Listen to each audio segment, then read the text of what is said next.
2020년 4월 27일 새벽 설교입니다. 오늘 본문은 사무엘하 20장에서 21장까지 말씀입니다. 먼저 20장을 보도록 하겠습니다. 20장은 세바가 다윗에게 반역하면서 아벨성으로 피신하자 그 아벨성을 진압하러 갔다가 그때 아벨성의 한 지혜로운 여인을 통해서 그 아벨성 사람들이 생명을 보존케 되는 말씀입니다. 본문은 20장 14절에서 22절까지만 읽도록 하겠습니다. 세바가 이스라엘 모든 지파 가운데 두루 다녀서 아벨과 벤마아가와 베림 온 땅에 이르니 그 무리도 다 모여 그를 따르더라. 이에 그들이 벤마아가 아벨로 가서 세바를 애우고 그 성읍을 향한 지역 언덕 위에 토성을 쌓고 요압과 함께 한 모든 백성이 성벽을 쳐서 헐고자 하더니 그 성읍에서 지혜로운 여인 한 사람이 외쳐 이르되 들을지어다 들을지어다 청하건대 너희는 요압에게 이르기를 이리로 가까이 오라 내가 네게 말하려 하노라 한다 하라. 요압이 그 여인에게 가까이 가니 여인이 이르되 당신이 요압이니까 하니 대답하되 그러하다 하니라. 여인이 그에게 이르되 여종의 말을 들으소서 하니 대답하되 내가 들으리라 하니라. 여인이 말하여 이르되 옛 사람들이 흔히 말하기를 아벨에게 가서 물을 것이라 하고 그 일을 끝내었나이다. 나는 이스라엘의 화평과 충성된 자 중에 하나이거늘 당신이 이스라엘 가운데 어머니 같은 성을 멸하고자 하시는도다. 어찌하여 당신이 여호와의 기업을 삼키고자 하시니까 하니 요압이 대답하여 이르되 결단코 그렇지 아니하다. 결단코 그렇지 아니하다. 삼키거나 멸하거나 하려 함이 아니니 그 일이 그러한 것이 아니라 에브라임 산지 사람 비그리의 아들 그 이름을 세바라 하는 자가 손을 들어 왕 다윗을 대적하였나니 너희가 그만 내주면 내가 이 성벽에서 떠나가리라 하니 여인이 요압에게 이르되 그의 머리를 성벽에서 당신에게 내어 던지리라 하고 이에 여인이 그 지혜를 가지고 모든 백성에게 나아가매 그들이 비그리의 아들 세바의 머리를 베어 요압에게 던지니라. 이에 요압이 나팔을 불매 무리가 흩어져 성읍에서 물러 각기 장막으로 돌아가고 요압은 예루살렘으로 돌아와 왕에게 나아가니라. 아멘. 이제 다윗 왕국이 압살롬의 반역에서부터 회복되어서 이제 예루살렘에 복귀하게 되었습니다. 그런데 어찌된 일인지 주도권 싸움이 생기게 됐죠. 그래서 유다 사람들 중심으로 이제 다윗 왕국이 회복되려 하자 다른 지파 사람들이 불만을 갖게 됐습니다. 그 싸움에서 이제 그 다수 민족을 이루고 있던 북쪽의 지파 가운데서 자신들이 소외되는 것을 못마땅히 여겨서 베냐민 사람의 세바라는 사람이 북쪽 사람들을 선동해서 다윗 왕권에 회복되는데 반기를 듭니다. 그래서 다윗은 그 반란을 진압하기 위해 압살롬의 군 지휘관이었던 아바샤를 세바가 있는 요새로 보내서 그의 반란을 진압하려고 합니다. 근데 아마사가 어찌된 일인지 세바를 진압하지 않고 오히려 다윗의 반기를 드는 그 일에 동참합니다. 이것을 다윗이 느끼고 이제 아비새를 출정시킵니다. 그런데 이런 불안한 상황 속에서 이제 아비새도 별로 힘을 발휘하지 못하자 이제 요압이 나서서 아마샤를 죽이고 군 지휘권을 차지합니다. 아마 요압이 압살롬을 죽인 일 때문에 다윗의 신임으로부터 벗어나 있었던 것 같습니다. 그렇기 때문에 이제 세바가 반란을 일으켰을 때 그것을 진압하는 일에서 요압이 제외된 것입니다. 그때 그 요압은 자기가 다시 군의 주도권을 지휘할 수 있는 기회를 그때를 노리면서 아마사를 죽이고 군 지휘권을 다시 회복해서 세바를 진압하는 일에 앞장서려고 하는 겁니다. 그러니까 요압은 굉장히 자기 권력을 위해서 이제 군의 지휘관을 차지한 요압은요, 아벨성을 공격하려고 합니다. 세바의 반역은 상당히 위협적이었던 것이었죠. 왜냐하면 10지파가 포함되어 있었기 때문에 그 세바의 반역을 진압하기 위해서 앞장섭니다. 그래서 요압은 아벨성을 토벌하기 위해서 토성을 쌓기 시작합니다. 토성을 쌓아서 아벨성을 공격하려고 하자 그때 한 여인이 나섭니다. 그러면서 그 여인이 요압과 대면하기를 원합니다. 그러면서 자신들은 이 반란과 무관하다는 것을 얘기하면서 요압에게 얘기합니다. 왜 어찌하여서 이 무고한 성을 점령하려고 하느냐. 그러면서 옛 숫담을 가져오죠. 18절에 여인이 말하여 이르되 옛 사람들이 흔히 말하기를 아벨에 가서 물을 것이라 라는 것이 있습니다. 이게 무슨 얘기냐면 어떤 서로 간에 다툼이나 소송이 있을 때 아벨에 가서 물으면 결국 그 아벨 사람들의 지혜와 교훈을 통해서 그 소송이 잘 합의를 이뤘던 것 같습니다. 그래서 이런 속담이 생긴 겁니다. 그래서 문제가 있을 때 아벨에 가서 물어라. 이 얘기는 아벨에 있는 사람들에게 그 문제를 가지고 나가면 모두 다 만족할 수 있는 판결을 얻을 수 있었던 것입니다. 그러니까 그러니까 어떻게 말하면 지혜자가 많은 도성이었던 거죠. 그래서 19절에서 그렇게 해서 이렇게 말합니다. 나는 이스라엘이 화평하고 충동된 자 중에 하나이거늘 당신이 이스라엘 가운데 어머니 같은 성을 멸하고자 하시는도다. 어찌하여 당신이 여호와의 기업을 삼키고자 하시나이까. 그러니까 이 성이 굉장히 그 덕망과 존경을 받는 성이었다는 거예요. 그래서 여호와의 기업이다라고까지 표현을 하는 거죠. 그래서 이렇게 덕망과 지혜가 있는 곳이었는데 그 세바라는 사람이 반란을 일으키고 자신의 목숨을 지키기 위해서 거기에 피난 가자 이제 그 성 안에 있는 사람들이 모두 다 위험에 빠진 겁니다. 그때 바로 그 한 여인이 나타나서 그 요압과 쉽게 말하면 협상을 맺은 겁니다. 우리는 이 반란과 무고하다. 그래서 우리는 이 반란에 의해서 희생당하는 것이 억울하다는 것을 말하면서 그러면서 그 요압 장군이 당신이 원하는 게 무엇이냐라는 것을 요청하고 그걸 통해서 그 세바라는 사람만 잡으려 한다는 것을 알게 되는 거죠. 그 세바라는 사람을 이제 잡아서 처형하기 위해서 이 여인이 그 요압의 얘기를 듣고 가서 성중에 가서 많은 사람들에게 얘기를 한 겁니다. 그 여인의 이야기를 듣고 성 안에 있는 사람들이 그 세바를 처형해서 요압에게 머리를 갖다 주자 이제 그 성 사람들이 무고한 희생을 당하지 않았다는 것입니다. 결국 이 아벨의 이 여인을 통해서 그 위기 가운데 지혜자의 여인을 통해서 그 성 안에 있는 사람들이 결국 그 희생당하지 않고 그 희생을 피할 수 있었던 것입니다.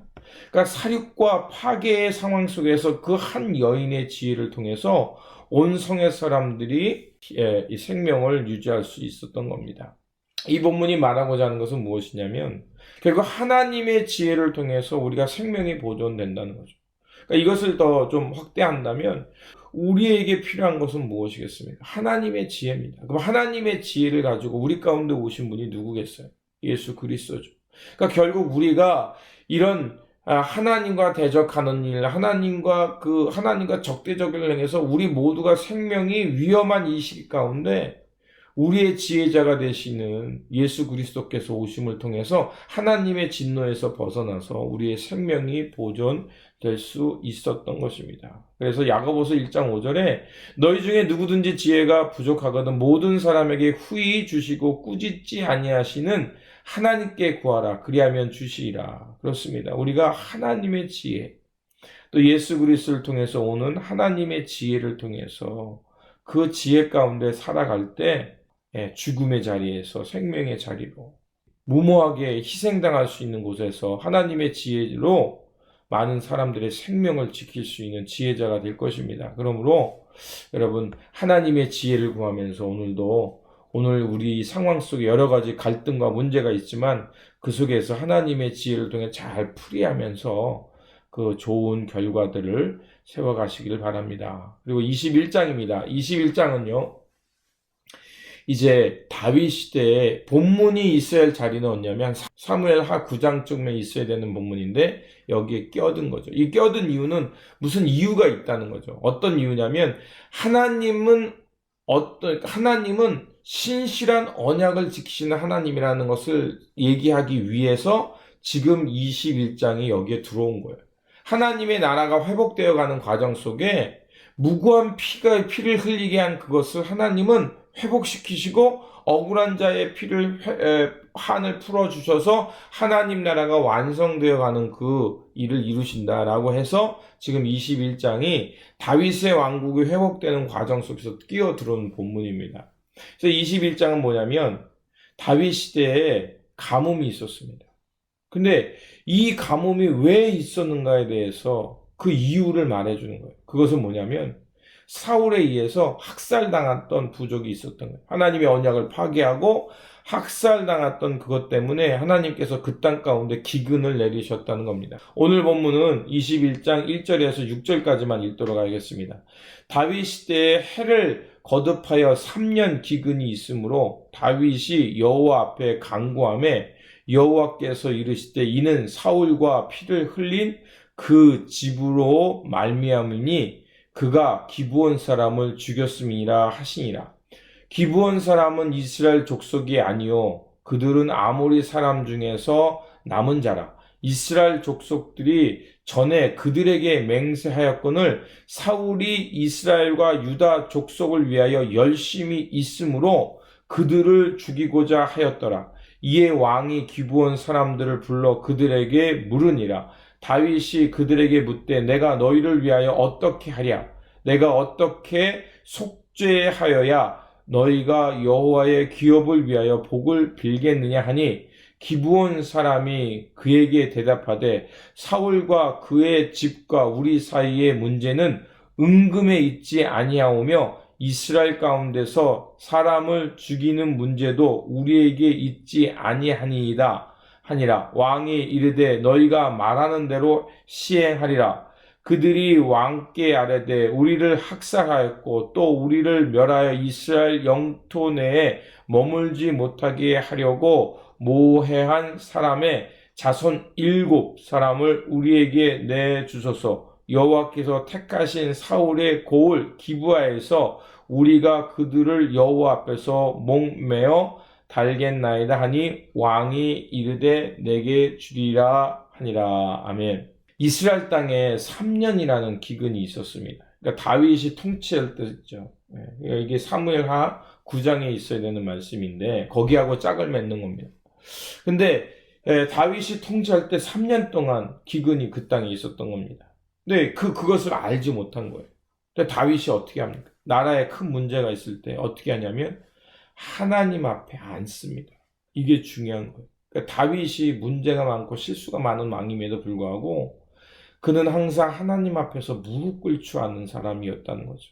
그러니까 이게 참 중요한 겁니다. 우리가 인생에 있어서 우리가 어떤 큰 위기를 만나면 지금과 같은 위기를 만났을 때 우리가 제일 먼저 할 것은 하나님 앞에 무릎 꿇으며 하나님의 그 말씀과 음성에 귀 기울인 사람이 되어야 할 것입니다.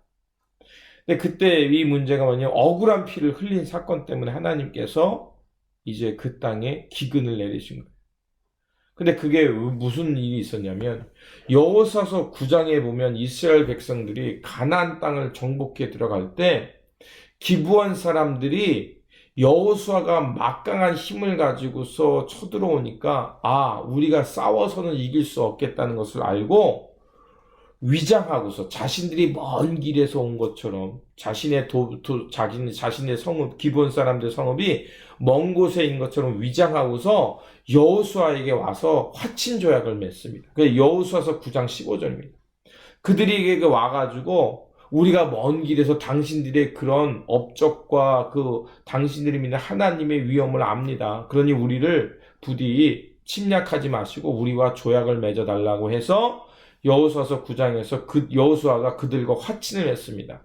근데 나중에 알고 보니까 그들이 멀리 있지 않았던 거죠. 하지만 하나님 앞에서 약속을 맺었기 때문에 이제 그들이 이스라엘 성중에 들어와서 거주하면서 물을 깃는 자, 그러니까 노예 계급이 돼서 이제 이스라엘 백성을 섬기며 살겠다. 그들이 그렇게 했으니까. 그렇게 해서 언약을 맺었습니다. 그런데 사울이 이스라엘을 다스릴 때가 됐을 때 무슨 생각을 하냐면 21장 2절에 나오면 사울이 이스라엘과 유다 족속을 위하여 열심히 있으므로, 그러니까 이게 뭐냐면 사울이 사람들과 유다와 이스라엘 백성들에게 자기가 왕으로서 그 인기를 얻기 위해서 자기 열심을 낸 거예요. 하나님의 언약을 파괴하고 자기 열심 때문에 무고한 기브온 사람들을 죽입니다. 그 일 때문에 이제 그 이스라엘 땅에 가뭄이 온 거예요. 그러자 그들이 얘기합니다. 다윗이 왜 이런가를 물었더니 하나님이 그 얘기를 해주시는 거예요. 그러니까 다윗이 기브온 사람 불러서 너희들이 내가 어떻게 속죄를 하여야 너희가 여호와의 기업을 위해 복을 빌겠느냐. 그러니까 결국 하나님의 왕국이 완성해 감에 있어서 억울한 자가 없어야 된다는 거죠. 그때 기브온 사람들이 말합니다. 이 문제는 은금의 문제가 아니라 그 당신의 선에 있었던 사울 왕이 우리를 억울하게 죽이고 그 땅에서 쫓아낸 일 때문에 이런 일이 있는 겁니다. 라고 말을 합니다. 그래서 다윗이 그 이야기를 듣고 이제 속죄하기 위해서 그 억울한 일을 풀으려고 얘기합니다.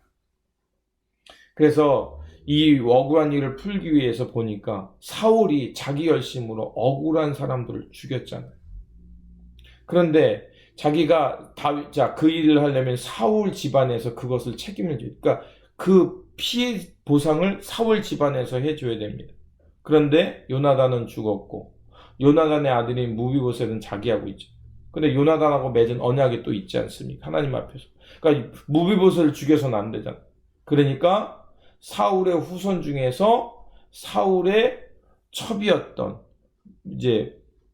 사울의 첩이었던 리스바라는 여인의 아들들 그 둘이, 그러니까 21장 8절에 보면 사울의 그 리스바에게 아들이 있었는데 그 아들 이름이 알모니아하고 무비보셋이에요. 이 무비보셋은 동명이인입니다. 요나단의 아들 무비보셋이 아닌 거죠. 그러니까 이 무비보셋하고 사울의 딸 멜랍에서 난 아드리엘의 5 아들을 잡은 거예요. 그래서 이 7명이 기브온 사람에 넘겨져서 거기서 산 위에서 목매달아 죽습니다. 이제 쉽게 말하면 교수형을 처한 겁니다. 근데 여러분 생각해 보십시오. 졸지에 그 자기 사울 왕의 잘못 때문에 리스바는요 2 아들을 잃고 또 멜라벡에서 난 무올리 사람 바르실라의 아들 5이 죽었습니다.